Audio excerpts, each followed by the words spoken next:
बिस्मिल्लाहिर्रहमानिर्रहीम। नाज़रीन, पाकिस्तान के अंदर जो मौजूदा सैलाबी सूरत हाल है ना, तो पाकिस्तान का बहुत ज़्यादा नुकसान हो रहा है। घरों के घर तबाह हो चुके हैं, ठीक है, लोगों के माल मुआशी बह चुके हैं, लोगों के घर गिर गए हैं, कहीं मस्जिदें गिर गई हैं, गलियों मोहल्लों में पानी दाखिल हो गया है और सड़कें, रास्ते, पुल कई तबाह हो गए हैं। लोगों का राब्ता जो है, आपस में कम्युनिकेशन है, वो टूट चुका है। कौन कहाँ पर है किसी को नहीं पता। तो अच्छा, ये मैं आपको और एक और चीज़ आपको बताता चलूँ कि इंडिया ने अपने जो डैम्स के बंद खोले हैं ना, उसने ये बंद खोलने से पहले पाकिस्तान को वक्तन फ़क्तन आगाह किया है।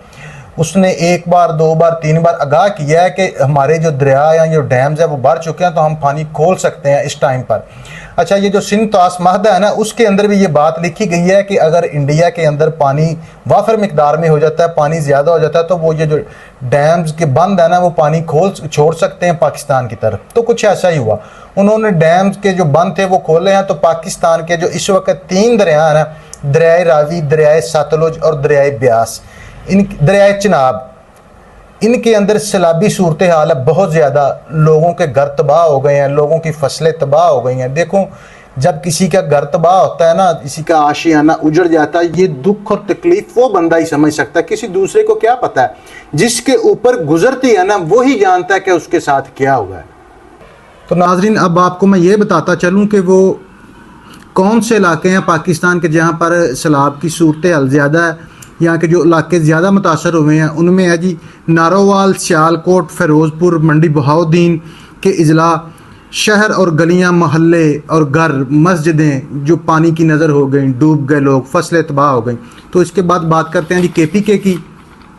नाज़रीन, KPK के अंदर अगस्त 2025 में शदीद मानसून बारिशों, लैंड स्लाइडिंग और क्लाउड बर्स्ट की वजह से सैलाब के मुख्तलिफ इलाके जो है ना, वो तबाह बर्बाद हो गए वहाँ पर भी। जिनमें जो ज़्यादा इलाके मुतासर हुए वो है जी सवात, बाजोड़, बोनीर, बटग्राम, शांगला, लोअर दीर, एबटाबाद। ये इजलास सैलाब की वजह से बहुत बुरी तरह मुतासर हुए हैं। सिर्फ बुनीर के अंदर तकरीबन जी 158 अफराद लाक हुए हैं और मजमूई तौर पर KPK के अंदर 210 के करीब इस अब तक अमवात हो चुकी हैं। और नाज़रीन, KPK के अंदर इमदादी कार्रवाइयाँ जब हो रही थी तो वहाँ पर एक हेलीकॉप्टर भी क्रैश हो गया और इसके अंदर जितने भी लोग सवार थे वो सब के सब शहीद हो गए।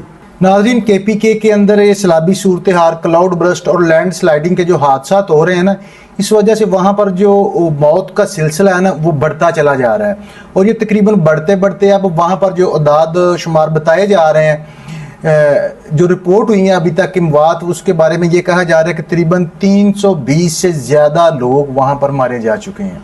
तो नाज़रीन, हुकूमत की तरफ से जो इमदादी टीमें हैं वो अपनी कार्रवाइयाँ जारी रखे हुए हैं ताकि लोगों को ज़्यादा से ज़्यादा महफूज मकामात पर मुंतकिल किया जा सके। किसी डूबते हुए बच्चे को, शहरी को, जिसको भी वो बचा सकते हैं, हर मुमकिन वो भी कोशिश कर रहे हैं कि हम उनको बचा लें। लेकिन एक चीज़ मैं आपको और बताता चलूँ कि पाकिस्तान के अंदर जब भी कोई मुसीबत आती है ना, तो सबसे ज़्यादा आगे बढ़ चढ़ कर जो अदारा काम करता है ना, तो वो एक ही नज़र आता है हर जगह पर। अब वो मेरे ख्याल से बोले बगैर भी आप समझ सकते हैं कि अगर सैलाब की सूरत हाल हो या फिर जलज़ला आ जाता है, कोई भी आफत आ जाती है, तो सबसे पहले हमारी फ़ौज आगे खड़ी होती है हर अदारे से, हुकूमत से। जहाँ भी देखेंगे, जब भी कोई मुसीबत आएगी, सबसे पहले वहाँ पर फ़ौज पहुँचेगी। ये उनका एक, मैं कह सकता हूँ कि बहुत अच्छी सर्विस है उनकी, जो पब्लिक को वो मदद करते हैं और बढ़ चढ़ कर खुशी से कह सकते हैं, या वो अपना फ़र्ज़ समझते हैं, वो करते हैं और वो हर हाल में करते हैं और वो ज़रूर करते हैं और हर बार करते भी वही हैं। तो इस तरह जो सैलाब जो है वो लाहौर के अंदर भी दाखिल हो चुका है। लाहौर का जो इलाका है, ठोकर नियाज बेग का इलाका, चूंग का इलाका, बदामी बाग का इलाका, वहाँ पर पानी दाखिल हो चुका है इस वक्त। घरों के अंदर, गली मोहल्लों के अंदर लोगों को आने जाने में मुश्किलात हो रही हैं। लाहौर के अंदर जो केनाल है, उस केनाल वो भी बिफरी हुई है। केनाल से पानी बाहर रोडों की तरफ और रोडों से फिर आगे गलियों मोहल्लों में, वहाँ से भी जाना शुरू हो चुका है। तो ये दुआ करें कि अल्लाह खैर करे, अल्लाह हम सब पर रहमत करे। और फिर मैं आपसे यही गुजारिश करूँगा, आपसे इल्तमास करता हूँ कि एक दूसरे की कोशिश करो जो भी मुमकिन हो सकता है, ठीक है। अगर किसी को बहते हुए को बचा सकते हो, कोई रस्सा फेंक सकते हो उसकी तरफ, को ट्यूब फेंक सकते हो, तो उसको बचाने की कोशिश करो। किसी के पास खाने के लिए कुछ नहीं है तो उसकी वो मदद करो। अगर किसी को अपने घर में ले जाकर रख सकते हो, किसी को कुछ बिस्तर दे सकते हो, तो जो ممکن ہو سکتا ہے نا ہر حال میں ایک دوسروں کے ساتھ تعاون کریں، اور یہ تعاون ہمارا بنتا بھی ہے۔